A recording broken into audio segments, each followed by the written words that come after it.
President Trump began a 12-day trip to Japan, South Korea, China, Vietnam and the Philippines on Friday, giving him a key opportunity to change the direction of his administration at a time when the media is obsessed with investigations of Russia and his presidential campaign. The president should use this trip, which includes 2 international summits, to lay out a clear foreign policy strategy at a time when things back in Washington are bogged down in partisan combat. A strong performance in Asia could show the world, and most importantly President Trump's critics, that the president belongs on the international stage. The art of smart, well-reasoned and strategic foreign policy begins and ends with setting realistic priorities, assigning realistic goals and seeing them through to their logical conclusion. It's important for President Trump to avoid the mistakes of President Obama, who blundered into making commitments he could not keep, overly extended the United States, and concocted pie-in-the-sky slogans, like the fictional pivot to Asia. Following the Obama example would be a recipe for disaster.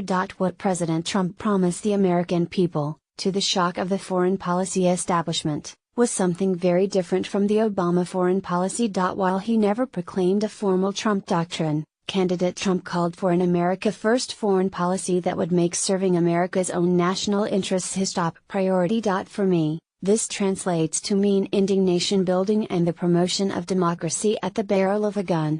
It means a return to focusing on the great game of power politics in foreign policy. America First means we should seek compromise and cooperation with nations like Russia and China if it is in our mutual, shared interests, and oppose any nation that tries to undermine our objectives. It means that if America is under grave danger we should respond, with overwhelming force if necessary.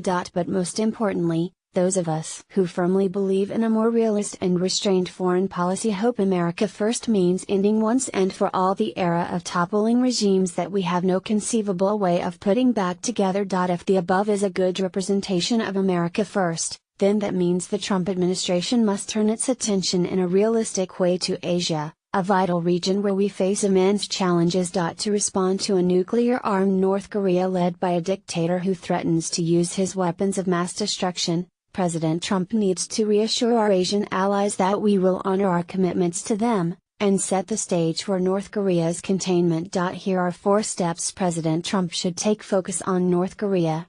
The American people once again are facing a mortal enemy with nuclear weapons that could, at least in theory, hit the U.S. homeland, and we are unsure of what direction to take. President Trump must rally our allies of South Korea and Japan to the cause of containing and deterring the North Korean threat, because there is no military option that can wipe out Pyongyang's nuclear weapons with certainty.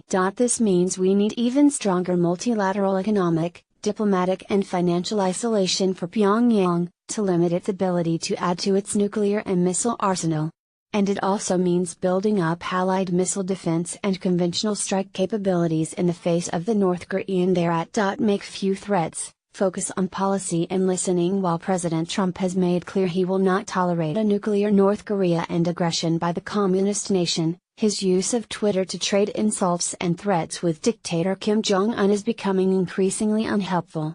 This only legitimizes Kim. President Trump should be working full-time on a strategy to push back against Kim's nuclear and missile capabilities. Unfortunately, words aren't going to stop Kim from testing more nuclear weapons or advanced missiles, or starting a war. Only smart policies have a shot of taking away the resources Kim needs to achieve his goals. When President Trump touches down in Asian capitals, he should spend as much time as possible behind closed doors listening and reassuring allies. Make China part of the solution. North Korea can't exist without China's help. Beijing accepts most of North Korea's exports and provides the regime with the natural resources it needs to survive. So when President Trump meets Chinese President Xi Jinping, he needs to reinforce the idea that China must continue its commitment to enforce United Nations Security Council economic sanctions against North Korea.